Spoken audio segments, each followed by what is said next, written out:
आघाडीमध्ये सुद्धा आम्ही भंडारा विधानसभा ही शिवसेनेकडे आम्ही मागणी केलेली आहे आणि जवळपास ही पक्षाकडे मिळेल अशी आमची पूर्ण खात्री आहे. या विधानसभेमध्ये हा विधानसभा अनुसूचित जाती राखीव असल्यामुळे या विधानसभेमध्ये आम्ही 3 उमेदवार पक्षाकडे आम्ही निवेदन सुद्धा दिलेला अर्ज केलेला आहे. एक चंद्रकांतजी उके हे जिल्हा परिषदेचे माजी सदस्य आहेत, आकाशजी दुर्गे हे शहर संघटक आहेत आणि मी, आणि त्याचबरोबर चौथा उमेदवार आला नरेंद्र पहाडे. नरेंद्र पहाडे हे नागपूरची पार्सल म्हणून आम्ही त्यांना गृहीत धरू, कारण कुठले हे स्थानिक नाही. आणि जेव्हा नरेंद्र पहाडेंचा मातोश्री ते पक्षप्रवेश झाला 2023च्या जवळपास ऑक्टोबर-नोव्हेंबरमध्ये, त्यावेळेस प्रवेश झाल्यानंतर त्या प्रवेशाच्या वेळेस आम्हाला काही माहिती नव्हती किंवा आम्हाला काही कल्पना नव्हती कुठल्याही पदाधिकारी.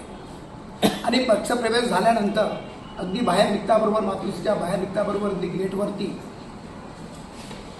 संपर्क प्रमुख, जिल्हा प्रमुख आणि इतर जे कोणी होते त्यांनी एका चॅनलवरती अशी घोषणा केली की नरेंद्र पहाडे हे भंडारा विधानसभेचे उमेदवार आहेत. पक्षप्रवेश झाला, त्याची क्लिप सुद्धा आहे.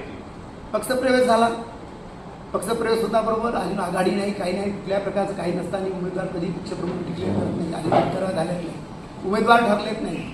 आणि असं असताना जेव्हा जेव्हा संपर्क प्रमुख भंडारा जिल्ह्यात येतात तेव्हा विशेषतः आम्ही असलेल्या 3 उमेदवाराला न विचारता नरेंद्र पहाडे एकमेव उमेदवाराला घेऊन ते संपूर्ण विधानसभेमध्ये जिल्हा प्रमुखासहित फिरत असतात. आणि म्हणून आम्ही त्यांचा जो मनमानी कारभार आहे या विरोधामध्ये आम्ही पक्षाकडे तक्रार सुद्धा केली. नुकत्याच 4 दिवसापूर्वी 3 तारखेला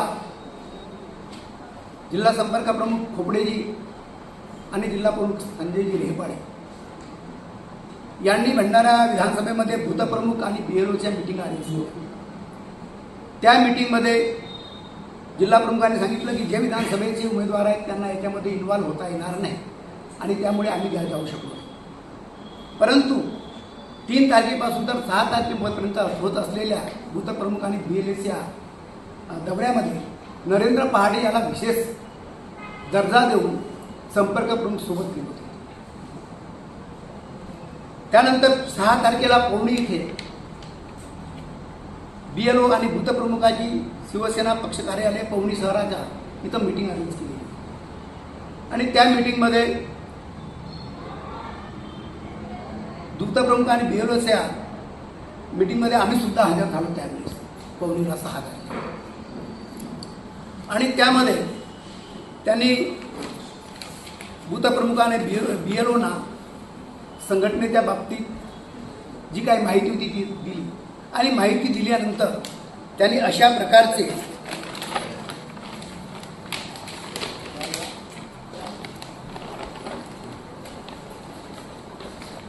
प्रकारचे स्टिकर प्रत्येक ते तिथं हे चिपकवा आणि हे म्हणता बरोबर आम्ही त्याच्यावरती ऑब्जेक्शन केलं संपर्क की भंडारा विधानसभेचे नरेंद्र पहाडे हे उमेदवार घोषित झाले का, आणि जर तुम्हाला पक्षाचा सिंबल हा जर त्या ठिकाणी चिपकवायचा असेल तर फक्त सिंबल पाहिजे, तिथलं कुठलाही एखाद्या व्यक्तीचा नाव किंवा त्याची फोटो ही जरुरी नाही. आणि जर असेल तर 4 उमेदवारांनी जर पक्षाकडे मागणी केली असेल तर 4ही उमेदवाराचे फोटो आणि नाव लावा आणि मग ते घरामध्ये चिपकावा अशी आम्ही त्यांच्याकडे मागणी केली. त्यावेळेस संपर्क प्रमुख थोडा जोरात चिडले आणि त्यांनी हे म्हटलं की हा पक्षाचा आदेश आहे. आम्ही म्हटलं पक्षाचा आदेश आहे, आम्हाला पक्षाचा आदेश दाखवा. नरेंद्र पहाडे यांचे स्टिकर लावण्यासाठी पूर्व विदर्भाचे संपर्क प्रमुख शिवसेनेचे नेते आमदार भास्करजी जाधव साहेब यांनी आदेश दिलेला आहे, अशा प्रकारचं त्यांनी त्या मीटिंगमध्ये वक्तव्य केलं. आणि त्यांचं हे बेताल वक्तव्य पाहून शिवसैनिकामध्ये आणि संपर्क प्रमुख आणि जिल्हा प्रमुखांमध्ये थोडी हमराहुरी झाली.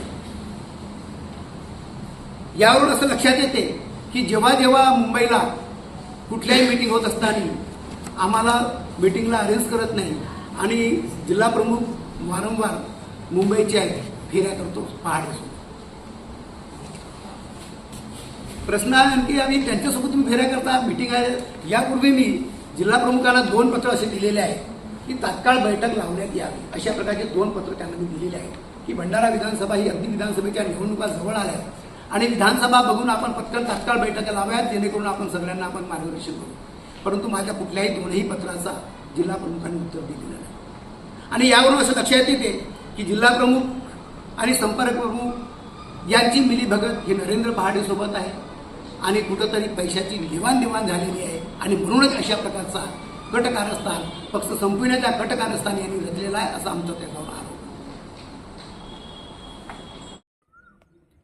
बनवा व्हिडिओ, पाठवा व्हिडिओ. आम्ही तुमच्या न्याय व हक्कासाठी लढा देऊ. ताज्या बातम्या व घडामोडींसाठी पाहत राहा फक्त महाराष्ट्र लाईव्ह न्यूज. आजच आमच्या चॅनलला सबस्क्राईब करा, शेअर करा, कमेंट करा आणि हो, बेल आयकॉन दबायला विसरू नका. जय महाराष्ट्र.